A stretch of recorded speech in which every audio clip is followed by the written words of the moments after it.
When a company, I have destroyed t-shirts using their product, files to go public at a number people keep whispering is north of $12 million, I go nuts. I eat it all up. I go through all 291 pages, so you do not have to. The TLDR here, if you don't get any further, Jersey Mike's does not sell you a sandwich.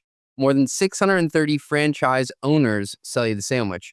Jersey Mike's sells them the right to do it and clips 6.5% and a little bit more, which we'll get to, off the top of every register in America. The filing doesn't hide the ball. They say Jersey Mike's operates a proven, highly franchised, asset-light business model that generates stable, diversified, and high-margin cash flows. If you peel off the sandwich wrapper here, it's really a royalty business that is just firing on all cylinders, right? It's not really a restaurant business per se. And the only thing I like more than metrics are large Italian subs. So let's get into it. What are the key metrics? A quick rundown before we get into the weird stuff. These are the somewhat clean numbers ahead of what Blackstone did to the balance sheet. Okay, so system-wide sales, $4.2 billion in 2025. This was up 13% year on year and up 12% the year before. This is what you call the big number flowing through the entire system. It's not the company's actual revenue, right? Every dollar that Jersey Mike's makes is a slice of this bigger number. So that's the entire amount of sales going through all their franchisees. Their annual revenue, what they get to keep as a company, is $724 million. That was up 11% year on year. Royalties and other fees were $483 million of this. And then the marketing fund that franchisees pay into was $203 million. And that roughly actually offset their own ad OpEx. And their handful of company-owned stores, they do have a few, raked in $38 million. So the royalty line is actually where all the EBITDA lives. Their net income, kind of paltry, $55 million. This is very thin against $724 million of revenue, and it's a leverage buyout artifact. It's not really their actual business's reflection of like what the engine is. The Blackstone section that we'll go through will walk it back to what the actual operating company can generate, which is an adjusted EBITDA of $339 million last year, which is an astounding 47% margin. And these are clearly franchisor royalty economics, not restaurant economics, right? Most restaurants operate in the low single digits of margin. What is their average unit volume, or AUV? Think of this as the per shop revenue. So if you own a Jersey Mike's location, on average, it pulls in $1.4 million in revenue. And that's actually 3x the average of US Subway locations, which are notoriously low. And also the worst thing about eating Subway is smelling like Subway the rest of the day. Same store sales growth, 3.2% year-over-year growth. This one might be worth circling because it ran hot at about 8.4% in 2023. Then it dropped to just 2% in 2024. It wiggled its way back to 3.2% in 2025.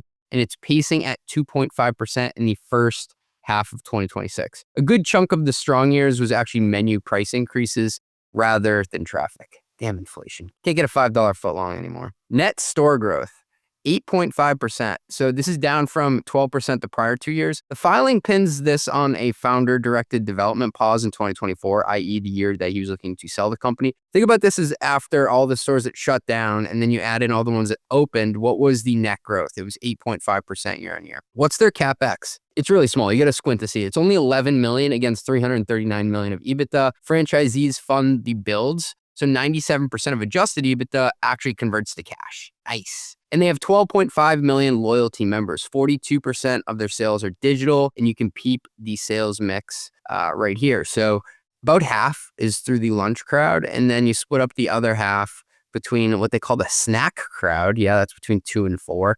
And the people who are getting Jersey Mike's for dinner, which is after 5. They also go through the menu mix, majority cold subs. Then you can get into the hot grinders. And then they go through what is purchased digitally versus in person. The majority is still in person today. So that's an opportunity if you wanted to put more units through this store without having to increase your overhead. So what are you actually buying? You're not buying a sandwich company, I'll tell you that. You're buying the company that licenses the right to run a sandwich company and bills for that right in 3 distinct ways, which we're going to go over here. So a franchise owner signs an area development agreement, which locks up a stretch of the map that nobody else can build in, right? That's your territory. And they pay $10,000 for the agreement plus $20,000 every time they open a store inside of it. That is revenue stream number 1. So that's like claim your fiefdom, $10,000 to say I have like this zip code or these streets in this area.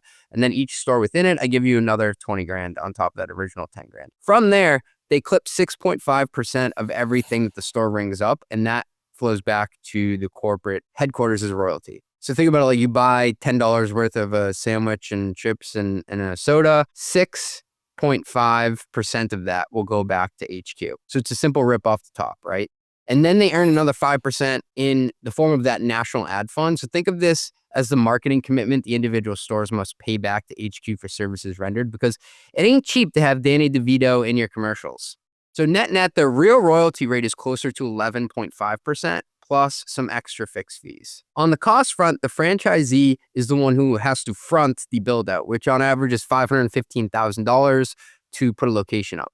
And they sign the 15-year lease that ends up going along with that. They staff the line. They absorb it personally when the price of roast beef decides to move on them. The headquarters does not. The margins that fall out of this look faintly illegal for a food service, because property and equipment on an $8.2 billion balance sheet comes in at just that $13 million that I said before. So where's the meat? Shit, that's Arby's. The company that hangs its name over the 3,300 sandwich shops owns about one gas station's worth of actual physical stuff, which is astounding because the physical stuff is somebody else's problem by design. It's more of a licensing play than a restaurant play. So 2 P&Ls, 1 sandwich. There are 2 completely different income statements worth talking about here, and both of them, they're tasty, they're good, they're doing good. So let's start with the operators. A single store does about 1.4 million in AUV, which is average unit volume, and the annual sales at one location rings up at the register.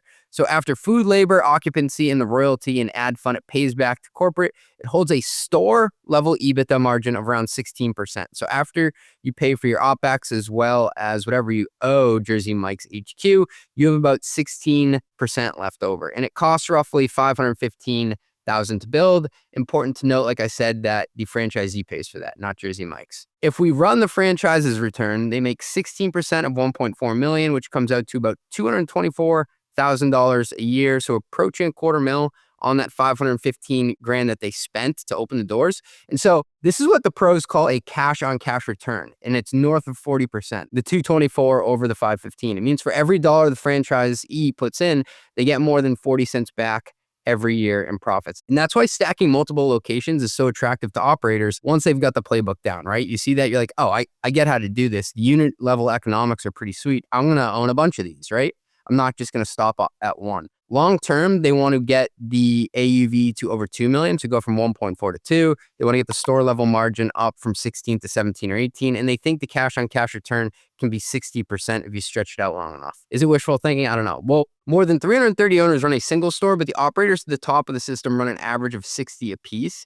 And the biggest one out there runs 91. I want to meet that guy. I want to shake his hand.